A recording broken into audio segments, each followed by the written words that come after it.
We are talking about erosion and the ways that we can make soil, because originally all of our rocks start as those extrusive and intrusive rocks that are hard, large masses of cooled magma or lava that we talked about last unit, right?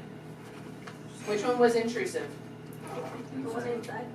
Inside. Which one was extrusive? Outside. Outside, so out of a volcano, okay?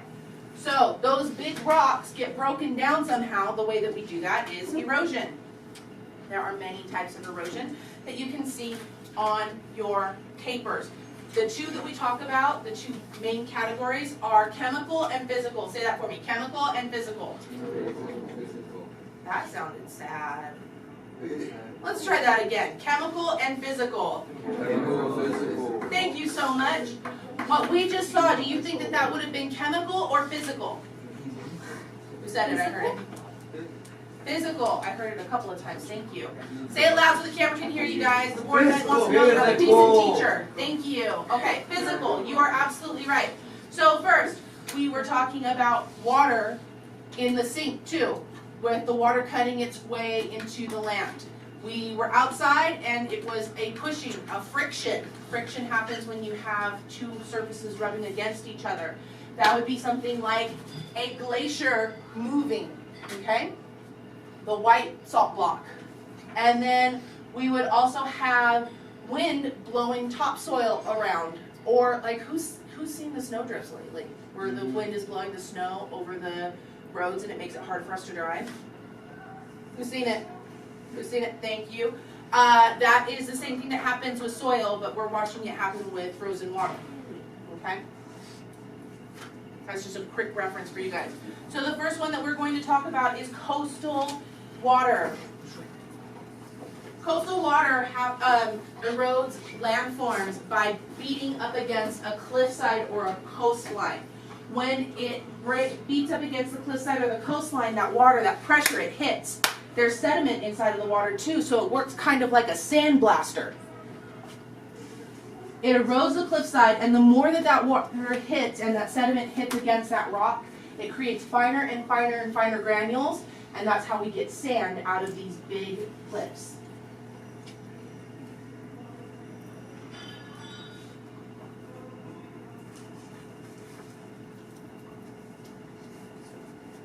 See how you guys are doing. Awesome.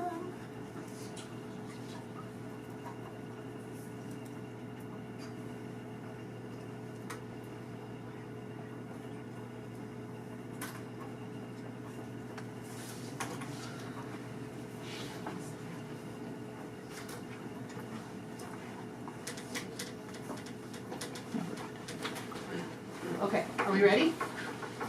Almost. So what happens with coastal water? It beats against a coastline, and then it eventually creates what? Sand. Awesome. Okay. Physical surface water. So still talking about physical, now we're talking about surface water. So instead of water beating up against a cliffside with waves pounding, we're talking about water moving over the land. It'll cut a trail through it. Water will always, this is very important, write this down please. Water will always find the easiest path. Water will always find the easiest path. Anywhere. I like these notes because it gives you the option to, you get to write down the stuff that is really, really important, and then anything that you need to add, you can put anywhere. So we're going to try this unit, and then you guys are going to get to decide which notes you like better, and then I'll use that format for the rest of the semester. Sound fair?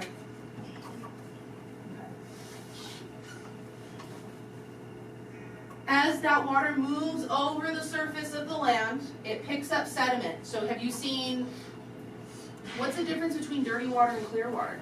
One's clear, one's dirty. One's dirty. What's that dirt? What's the official word for that dirt? Mud. Soil? Say it louder. Sediment. Thank you, sir. I said that, Cheeky. No, you didn't. Yeah, I did. That's good. Did you say like 5 times? Okay. So that sediment that water's picking up, it hits things as it goes and it knocks it loose and it grinds it smooth. You've seen those smooth stones inside of a river? Those have been polished, and polished is just another word for erosion or eroded.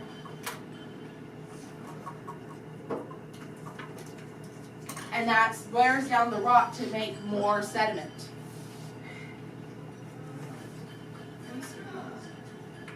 Why?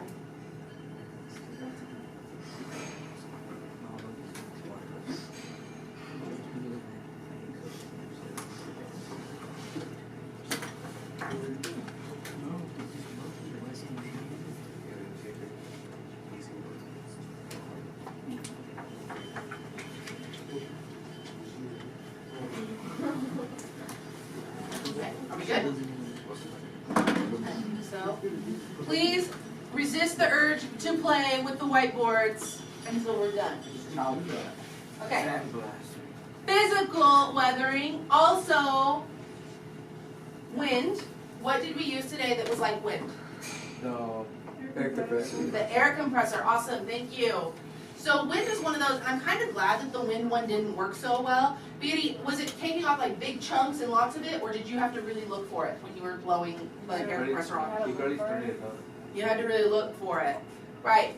Because wind is one of those that it works, but it works very, very slowly over millions of years.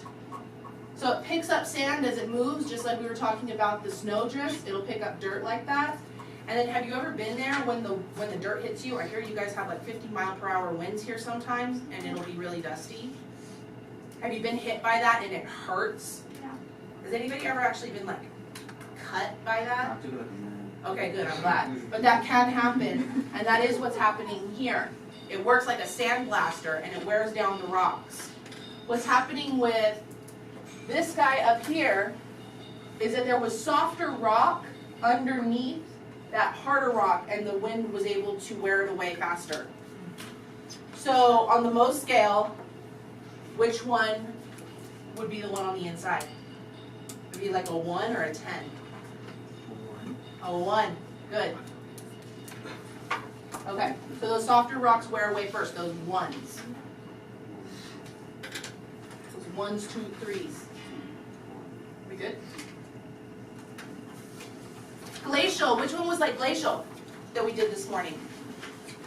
Water. Or the one Just outside. kidding, the one outside. The one outside or the water one? Water is actual water. Do we know what a glacier is? I'm so sorry. Yeah, it's a big chunks of ice. It's big chunks of ice. It's like landform sizes of ice. And they move. And as they move, they scratch. So the bottom of the The ice, outside one. the outside one, thank you. So the ice underneath breaks off and the rock on the bottom breaks off. So you will see huge pieces of land with pieces missing. It'll be like, you'll see like a big mountain here, and then it'll be a valley, and then another mountain here. And there'll be trees all on the top, maybe on the sides a little bit, but this will almost be pure rock sometimes. Sometimes the glacier will melt and it'll leave these dips, and you'll have a little bit of water coming down through the valley. So there's 2 kinds of those. There's this one, where you'll see, like if that water melted, you'd see a big hole in there. But if we went back No. to the water one, What's the difference between an iceberg and iceberg's in the water. Yeah, see? Iceberg's in the water. If you think it's a tornado for an inch. But like when water, but if it's, what's the difference between a glacier that you see and the water? Really? Frozen. What else? Let's go back to that one. How? Okay, that's a glacier again. That's the water. That one's not as bumpy. This one's kind of bumpy, right? Would this one be bumpy or smooth? Smooth. Smooth, you are right. This one, is that really big or kind of, manageable in size?